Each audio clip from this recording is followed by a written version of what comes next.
महराज मलिक के हवाले से दो तीन बड़ी अहम तरीन बातें मैं आपको बताने जा रहा हूँ। पहली बात तो ये कि क्या महराज मलिक 12 दिन में रिहा हो सकते हैं? तो कानूनी तौर के ऊपर डिस्ट्रिक्ट मजिस्ट्रेट अगर चाहें तो वो अपने फ़ैसले को रिवोक कर सकते हैं। उस बुनियाद के ऊपर, उस शराइत के ऊपर जो है वो महराज मलिक रिहा हो सकते हैं। अगर वो नहीं चाहेंगे तो ये मामला फदर गवर्नमेंट के पास पहुँच जाएगा। फिर उसके बाद इस मामले में जो है वो कानूनी कार्रवाई हो सकती है, यानी कि कोर्ट का फ़ैसला, वही एक लीगल प्रोसेस, उसके सिवा कोई दूसरा रास्ता नहीं है। ये क्लियर कर दूं।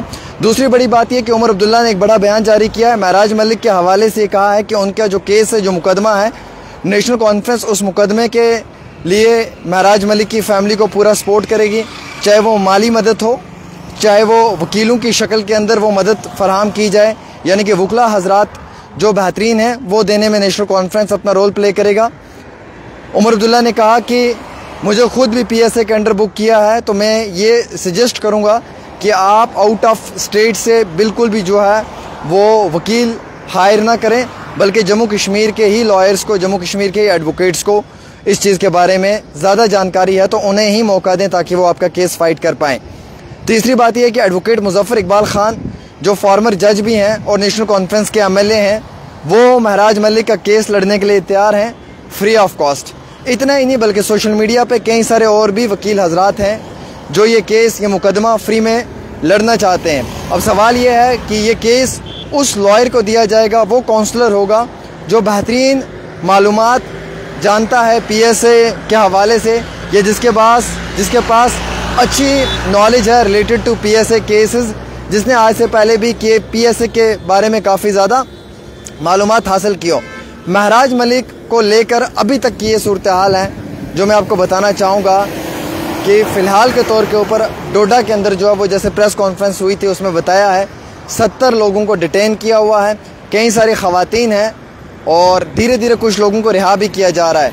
लेकिन पिछले कई दिनों से डोडा में इंटरनेट बंद होने की वजह से, इलेक्ट्रिसिटी का कट ऑफ होने की वजह से आम शहरी काफ़ी परेशान है। लोगों के घरों में खाने पीने का ज़रूरी सामान ख़त्म हो चुका है। और मैं आपको ये जानकारी देना चाहूँगा, जो मेरे पास तफसीलात आ रही है, कि फ़िलहाल के तौर के ऊपर महराज मलिक की जो फैमिली है वो इंतहाई बहुत परेशान है। उनके वालिद मोहतरम भी बीमार हैं, वो भी GMC में ज़ेर इलाज थे, अब उन्हें वहाँ से वापस लाया है।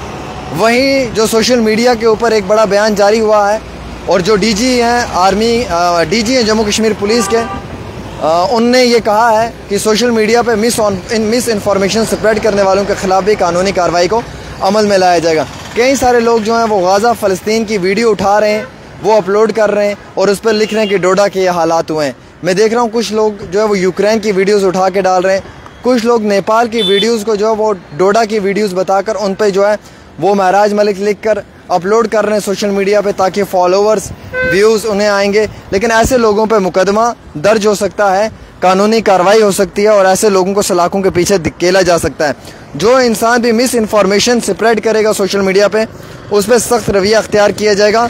ये कहना है DG साहब का। DG साहब ने क्लियर किया है कि हम इस तरीके से किसी भी इंसान को नहीं बख्शेंगे जो सोशल मीडिया के ऊपर नेपाल के या बाकी मुल्कों के वीडियो उठाकर डाल रहा है और ये बता रहा है कि ये वीडियोस जो हैं वो डोडा के हैं। उसका मकसद सिर्फ इतना है कि लोगों के बीच में इंतशार पैदा किया जाए, सोशल मीडिया पे फॉलोवर्स या व्यूज़ हासिल किए जाएं।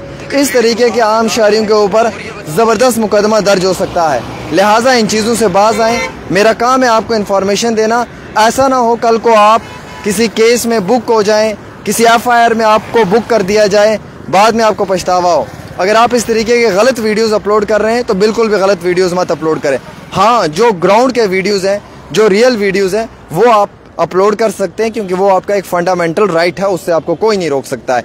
अलबत्ता नेपाल के वीडियो, गाज़ा के वीडियो, इजराइल के वीडियो, यूक्रेन के वीडियो लाकर आप अपलोड करोगे और बताओगे ये डोडा की वीडियो हैं, तो जितने भी नौजवान, ये कम उम्र के बच्चे हैं, मैंने देखा है 14-15 साल के बच्चे नए फेसबुक के अकाउंट्स खोले, इंस्टाग्राम के, वो फॉलोवर और फेसबुक के चक्कर में कहीं भैया अपने आप को पिटवाना नहीं पुलिस से। ऐसा ना हो फेसबुक के फॉलोवर और व्यूज़ बाद में मिले, पहले लेकर थाने में जो है वो मिल सजना आपसे मुलाकात कर ले। और छोटी उम्र में अगर पुलिस से ठीक ठाक मार पड़ गई ना, तो कम से कम 1 महीना स्कूल से छुट्टी करनी पड़ेगी। लिहाजा कर इस तरीके के गलत वीडियोज़ मत अपलोड करें, ठीक है? क्योंकि मेरा फ़र्ज़ है आपको सही और जायज़ इन्फॉर्मेशन देना। महराज मलिक की मदद करने के लिए जम्मू कश्मीर के जो मैक्सिमम वकला हैं, जो हमारे एडवोकेट्स हैं, वो फ्री में केस लड़ना चाहते हैं। और मैं आपको बताना चाहूँगा उमर अब्दुल्ला महराज मलिक की माली मदद करने के लिए भी तैयार हैं, एडवोकेट्स प्रोवाइड करने के लिए तैयार हैं, फैमिली की सपोर्ट करने के लिए तैयार हैं। उन्होंने सिर्फ ये फैमिली से रिक्वेस्ट किया कि आपको अगर वकील चाहिए तो जम्मू कश्मीर का चाहिए, आउट ऑफ स्टेट वकील नहीं लाना, क्योंकि उसे PSA की इन्फॉर्मेशन नहीं है। वहीं दूसरी ओर मैं आपको ये जानकारी देना चाहूँगा कि मेरे अजीज़ दोस्तों, आपने ये कोशिश करनी है कि जो रियल फैक्ट्स हैं वो ग्राउंड पे आने चाहिए। आपने कोशिश करनी है कि सही चीज़ों को हम तक पहुंचाना, और हमारा काम है वो आवाम में पहुंचाना। और मैं आपको बताना चाहूँगा डोडा में पिछले कई दिनों से सूरत हाल बड़े बदतरीन इसलिए हैं क्योंकि वहाँ पे लोगों के घरों में अनाज ख़त्म हुआ है। जो वहाँ पे कर्फ्यू नाफिज किया है उसके कारण जो है वो आम शहरियों को इन अनाज लाने में दुकानों से मुश्किलात आ रही है। लिहाजा डोडा की बेबस मोहताज अवाम की बात कौन करेगा, वो बात हमें करनी है और वो हमारा फ़र्ज़ बनता है कि हम उसकी बात करें। और मैं चाहूँगा कि जो फैक्ट्स, जो रियल फिगर्स हैं, उस पर ही हमेशा डिस्कशंस होनी चाहिए। एक छोटी सी रिपोर्ट आमिर के साथ। क्या कर रहे हो ब्रदर?